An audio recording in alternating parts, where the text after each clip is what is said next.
In the beginning, the earth was entirely covered by a great blanket of water.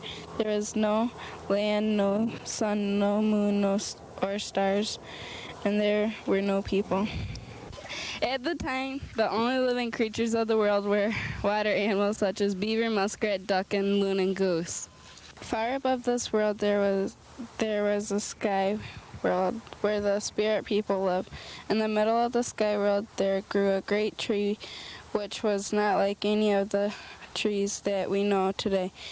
It had enormous roots which spread out in 4 directions. On its branches were many different kinds of leaves with many kinds of fruits and flowers. The great tree was not supposed to be marked or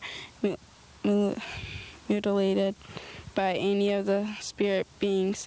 It was a sacred tree that stood at the center of the universe.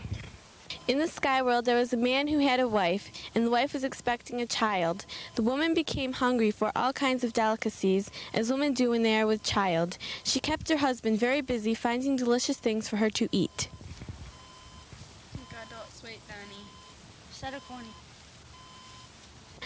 One day, the woman decided she wanted some of the roots from the great tree.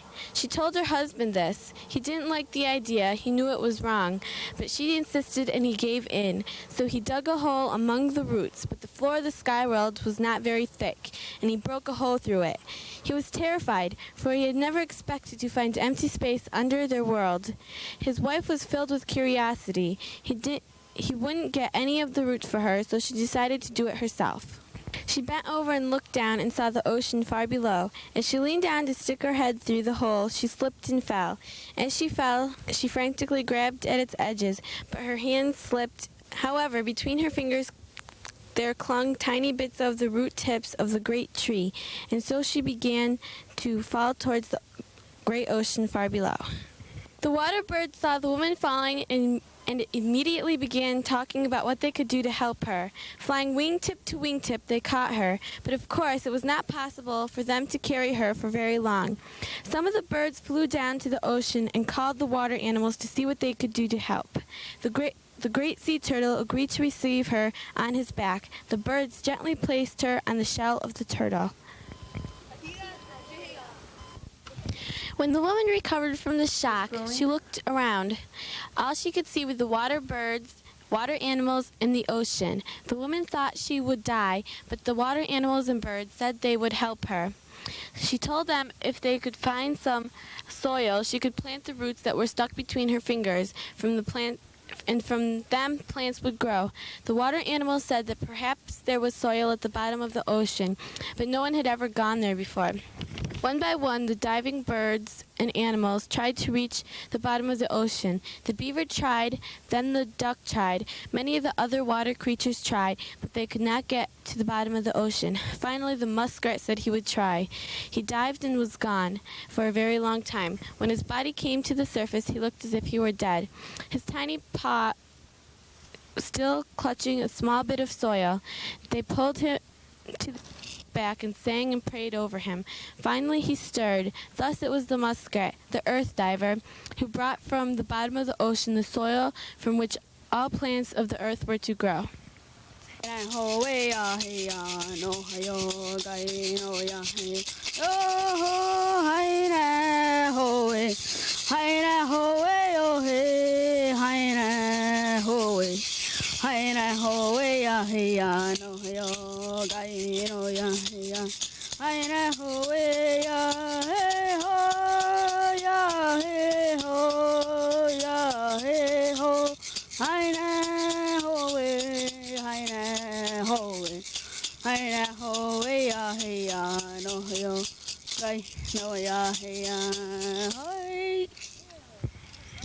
The woman took the tiny clod of soil and placed it on the turtle's back. The woman patted it down and then started to walk in a circle, moving in the direction of the sun. The earth began to grow. When the earth was big enough, she planted the roots that she had clutched between her fingers as she fell from the sky world. Thus plants grew on the earth. To keep the earth growing, the woman continued to walk in the direction of the sun. This is the same direction that people move in dance rituals. She gathered roots and plants to eat, then built herself a home. After a while, the woman had her baby. She had a daughter. The woman and the daughter kept walking in a circle around the earth. They lived on the plants and roots they gathered. The daughter grew up with her mother, knowing only the water birds and water animals. One day, after the daughter was grown into a woman, there appeared a man.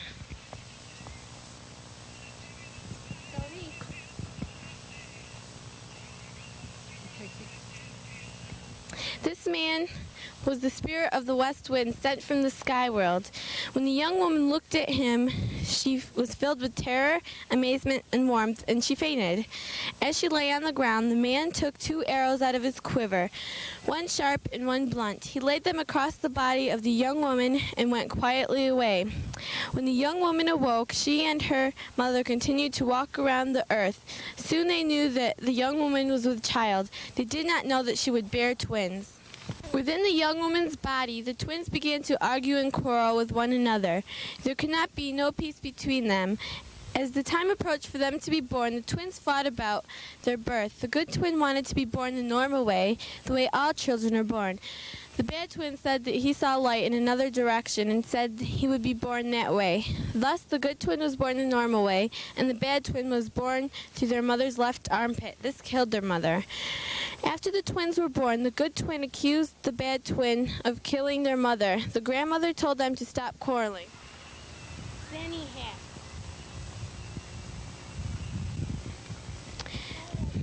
The good twin then took his mother's head and fashioned the sun and placed it in the sky. The rest of her body he buried, and from her grave grew the plants which people still use. These are corn, beans, and squash, our life supporters, the 3 sisters. Also from her heart grew the sacred tobacco, which is still used in ceremonies. The conflict of the twins did not end there. The twins had creative powers. They took clay and modeled it into animals. The good twin made animals such as the deer and the bear.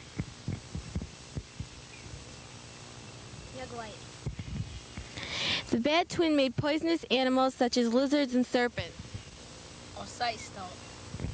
The good twin made tall, beautiful trees like the pine, hemlock, and maple. The bad twin stunted some trees, and others he put knots and gnarls. He covered some with thorns and poisonous fruits. The good twin made springs and streams of good, pure water. The bad twin breathed poison into many of the springs and put snakes in others. The good twin made beautiful rivers and high hills to protect them. The bad twin put rocks and dirt in the rivers, causing the current to be swift and dangerous. The good twin made medicines for doctoring. The bad twin made medicines for witchcraft. Everything the good twin made, the bad twin would try to destroy. Finally, the good twin made the Indian people out of some red clay. He placed these people on earth and told them how they should live. The bad twin, who couldn't be outdone, fashioned a creature out of the white foam of the sea. This he made was the white people. After people and other creatures of the earth were created, it was time for the final conflict. Both twins knew that one of them would have to conquer the other. First, they gambled using a wooden bowl and peach pits. One side of the pits were burned black, and by toasting the pits of the bowl and betting on how they would fall, they gambled against one another. They gambled all morning, but no one had won. So they went on to battle at the lacrosse game. They contested all day. When the sun went down, neither had won. And now they battled the clubs. They fought all day until the sun went down. Neither had won. Each knew somewhere in his mind was his weak point. They talked about this. They contested in these duels. Somehow the deep mind of each twin entered into the other. The deep mind of the good twin lied to his brother, while the deep mind of the bad twin told the truth. On the last day of the duel, each twin selected a weapon. The bad twin chose a stick, while the good twin chose a deer antler. Thus the bad twin was overcome. The good twin now became ruler over the earth. He banished his brother into a dark cave under the earth. There he must always remain. After having banished his brother, the good twin returned home to his grandmother.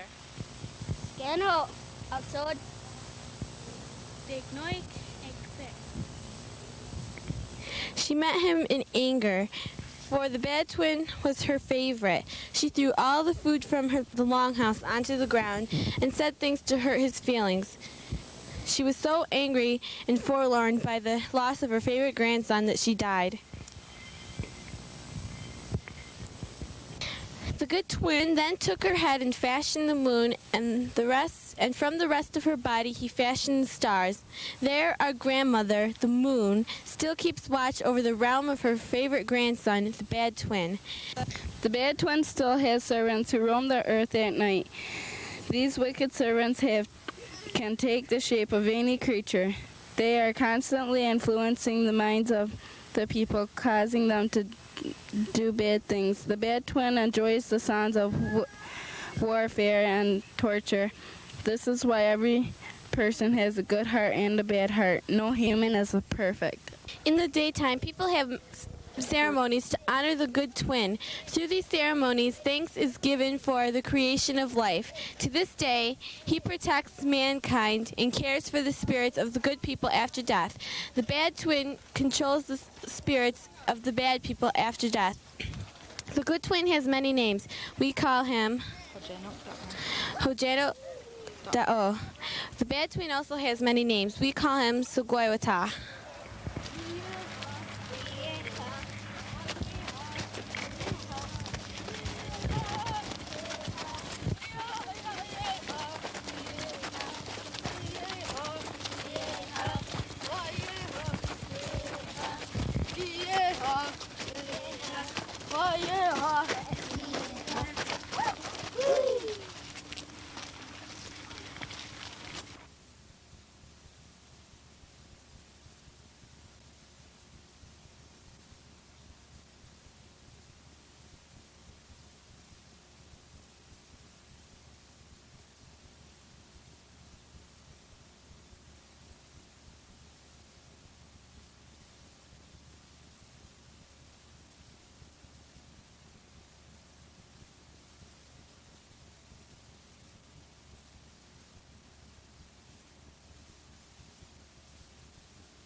Would you release that confidential information?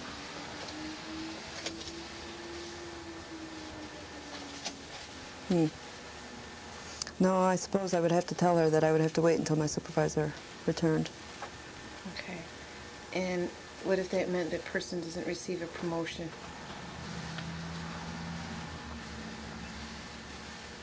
I would hate to have them to wait, but that's the only thing I could do. Okay. Now you've just arrived at your desk in the morning. It's 10 minutes to 8, and you find 2 notes on your desk. This is your first note. Okay. Okay, the other secretary responsible for your department is homesick with the flu. Now, you know that she was scheduled to take the 8:30 minutes of the staff meeting. The second note says that the department supervisor needs some typed revisions on a packet that she is presenting at that same 8:30 staff meeting. Okay. The third thing that you know is that you have to still finish typing 2 monthly reports that were due yesterday, but that you were given to you at 3 o'clock yesterday afternoon. And the fourth thing just occurred. The person from a printer company has just called your office and said that they need the typed copy of your company's articles for the newsletter by noon. Okay, if they don't have those typed copies, your newsletter will be a week late in being issued. What would you do first, second, or third, and why? First would be the note from the department supervisor to type the revisions. Okay. Second would be the minutes. You'd have to take the minutes from the meeting. The printer representative,